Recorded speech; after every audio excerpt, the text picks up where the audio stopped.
आज मला सांगा, देवेंद्र भाऊ फडणवीस ते माझ्यासाठी श्रेष्ठ आहे. मी त्यांच्यासोबत काम केलेलं आहे. त्यांचे संबंध माझ्यासोबत जुने आहेत. ते ॲडव्होकेट आहेत. माझं असं म्हणणं आहे का विद्वान आहेत. यांच्यावर गुन्हे दाखल होणार आणि असं तो विधेयक पारित केला, राष्ट्रपतीकडे गेला, राज्यपालांकडे जात आहे. हे बघा, प्रत्येक जणाला आपलं मत मांडण्याचा अधिकार स्वतंत्र आहे. माझं म्हणणं आहे का हा देशद्रोह होऊच शकत नाही. माझं म्हणणं आहे एखाद्याला एखादा मुद्दा उचलून धरायचा आहे, एखादा आपलं म्हणणं मांडायचं आहे, तो ते मुद्दा मांडताना अगोदर शांततेच्या मार्गाने मांडतो. जर त्याचं ते म्हणणं व्यवस्थित जर गव्हर्नमेंटने ऐकून घेतलं नाही या त्याच्यावर अंमलबजावणी केली नाही तर तो आक्रमक होतो. माझं असं म्हणणं ते आक्रमक का होत आहे, तुम्ही पहिले हा मुद्दा लक्षात घ्या.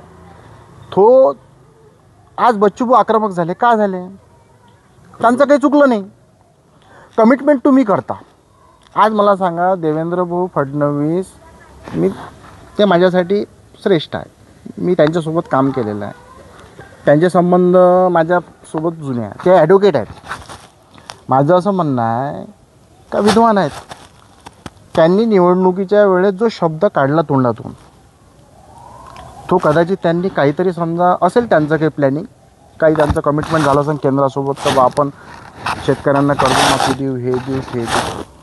माझं असं म्हणणं आहे की तो वेळ आला ना. आता तुमची सत्ता बसली ना, तुम्ही घ्या ना मीटिंग्स.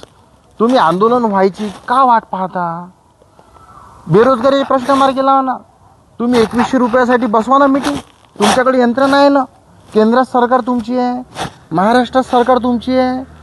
फोन लावला तर कलेक्टर, कमिशनर सर्व घेऊन मीटिंग्स घेऊन अहवाल तयार करून पटपट तुमचे सगळे कामं होतात.